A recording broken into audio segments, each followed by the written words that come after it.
Hello বন্ধুরা, সঞ্চিতার প্রেমে সবাইকে স্বাগত। আজকের মাটন কারি রেসিপি নিয়ে চলে এসেছি। 1 কেজি মাটন নিয়েছি, স্বাদ মতন লবণ দিলাম, হলুদ দিয়ে দিচ্ছি, অল্প করে কাশ্মীরি লঙ্কা গুঁড়ো দিলাম,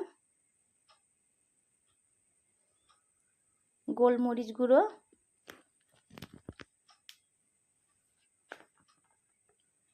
লঙ্কা গুঁড়ো,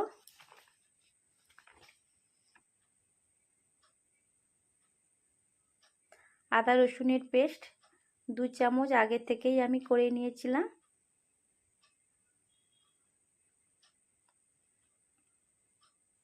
সরষের তেল দিয়ে দিলাম,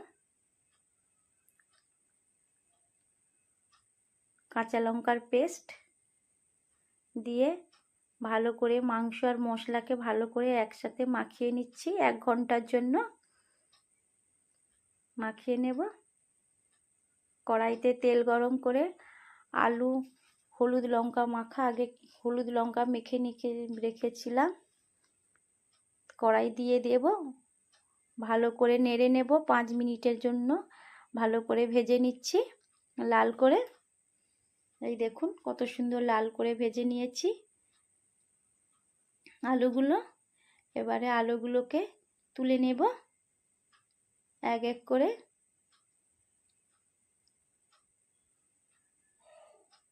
কড়াইতে তেল ছিল, সেই আলু ভাজা লবঙ্গ তেজপাতা দারুচিনি দিয়ে দিলাম, দিয়ে অল্প করে এরম করে নাড়তে থাকবো।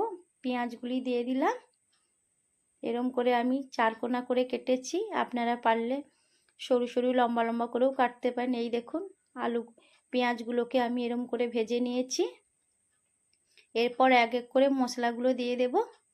কাঁচা লঙ্কা বাটা, আদা রসুনের পেস্ট 2 চামচ,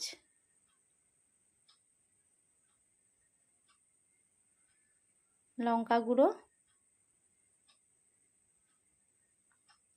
গোলমরিচ গুঁড়ো, হলুদ অল্প করে,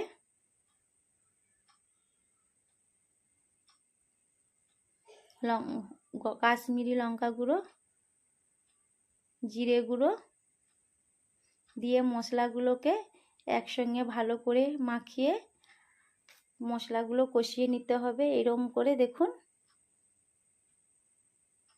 এরম করে মশলাগুলোকে কষানোর পর ম্যারিনেট করা মাংসগুলো দিয়ে দিচ্ছি।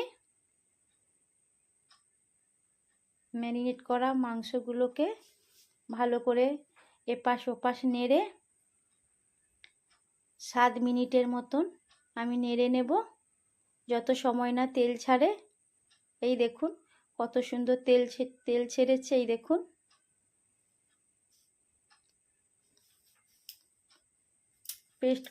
পেস্ট রাখা টমেটোকে এই দেখুন দিয়ে দিলাম, পেস্ট করা টমেটো দিয়ে 5-7 মিনিট নেড়ে নিতে হবে।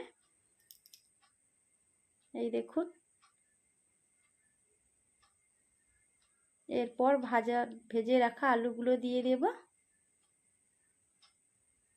দিয়ে নেড়ে চেড়ে নেব 5-7 মিনিটের জন্য মিডিয়াম ফ্লেমে দিয়ে। মাংস আমার কষা হয়ে গেছে। এবারে আমি কুকারে করব, কম সময়ের জন্য কুকারটাই ভালো। এই দেখুন আমি কুকারে করে একটা হাতার সাহায্যে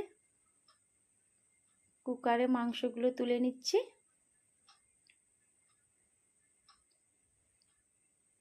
কড়াইতে হালকা কম করে জল দিয়ে মশলাগুলো যেগুলো লেগেছিল ওইগুলো ধুয়ে কুকারে দিয়ে দিলাম।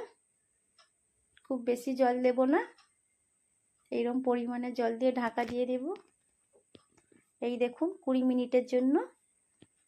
তারপর গরম মশলা দিয়ে বাড়িতে এরমভাবে বানাবেন। ভালো লাগলে লাইক করবেন, কমেন্ট করবেন।